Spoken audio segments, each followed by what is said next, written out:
जय श्री राधे, जय श्री कृष्णा।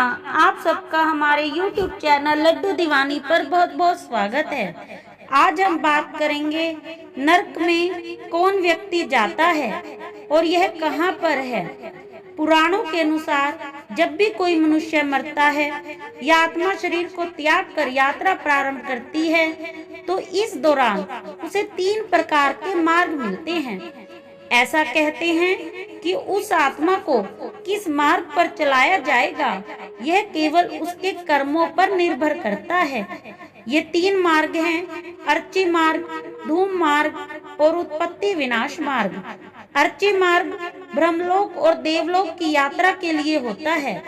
धूम मार्ग पितृलोक की यात्रा पर ले जाता है। उत्पत्ति विनाश मार्ग नरक की यात्रा के लिए है। अब सवाल यह उठता है कि कौन जाता है उत्पत्ति विनाश मार्ग नरक की यात्रा के लिए।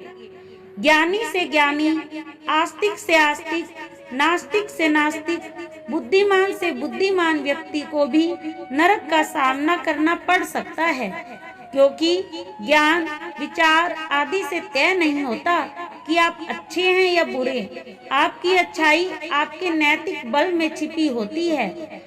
आपकी अच्छाई यम और नियम का पालन करने में निहित है। अच्छे लोगों में ही होश का स्तर बढ़ता है और वे देवताओं की नजर में श्रेष्ठ बन जाते हैं। लाखों लोगों के सामने अच्छा होने से भी अच्छा है स्वयं के सामने अच्छा बनना। मूलतः जैसी गति वैसी मति। अच्छा कार्य करने और अच्छा भाव एवं विचार करने से अच्छी गति मिलती है। निरंतर बुरी भावना में रहने वाला व्यक्ति कैसे स्वर्ग जा सकता है। धर्म, देवता और पितरों का अपमान करने वाले, तामसिक भोजन करने वाले, पापी, मूर्छित, क्रोधी, कामी, अधोगामी गति के व्यक्ति नरकों में जाते हैं। पापी आत्मा जीते जी तो नरक झेलती ही है। मरने के बाद भी उसके पाप अनुसार उसे अलग अलग नरक में कुछ काल तक रहना पड़ता है।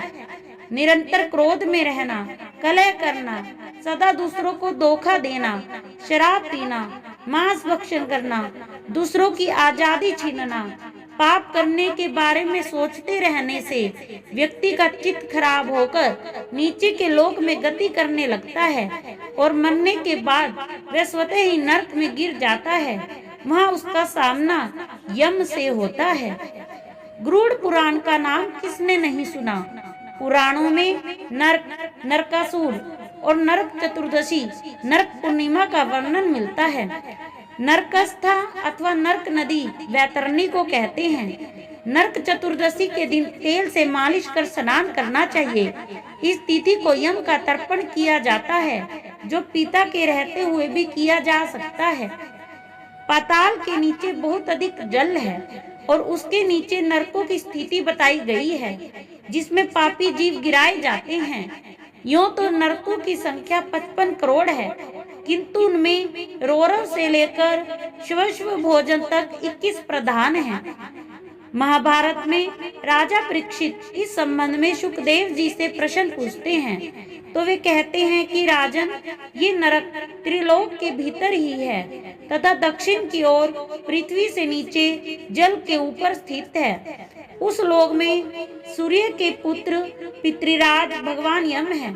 वे अपने सेवकों के सहित रहते हैं तथा भगवान की आज्ञा का उल्लंघन ना करते हुए अपने दूतों द्वारा वहां लाए हुए मृत प्राणियों को उनके दुष्कर्मों के अनुसार पाप का दंड देते हैं।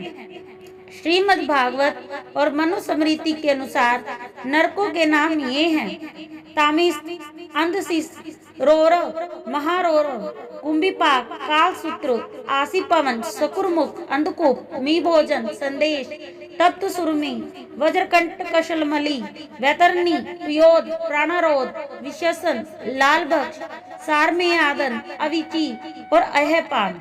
इसके अलावा शर्करदर्दम, रक्षोगन भोजन, शूलप्रोत, दंदशुक, अवनिरोधन, पर्यावर्तन और सूचिमुख, ये 7, 22 से 28 मिलाकर कुल 28 तरह के नरक दिए गए हैं, जो सभी धरती पर ही बताए जाते हैं। हालांकि कुछ पुराणों में इनकी संख्या 36 तक है। इनके अलावा वायु पुराण और विष्णु पुराण में भी कई नरक कुंडों के नाम लिखे हैं। वसा कुंड, तप्त कुंड, सर्प कुंड, चक्र कुंड आदि। इन नरक कुंडों की संख्या 86 है। इनमें से 7 नरक पृथ्वी के नीचे हैं और बाकी लोक के परे माने गए हैं। उनके नाम हैं रौरव, शीस्तप, कालसूत्र, अप्रतिष्ठि, अविची, लोकपृष्ठ और अविदेह हैं। हालांकि नरकों की संख्या 55 करोड़ है, किंतु उनमें रौरव से लेकर शिव भोजन तक 21 प्रधान माने गए हैं। अगर आप अगला पार्ट भी सुनना चाहते हैं कि कौन व्यक्ति नरक जाता है और किस सजा से जाता है, तो आप हमारे चैनल को सब्सक्राइब करना ना भूलें। जय श्री राधे, जय श्री कृष्णा, जय कुंज बिहारी श्री हरिदास।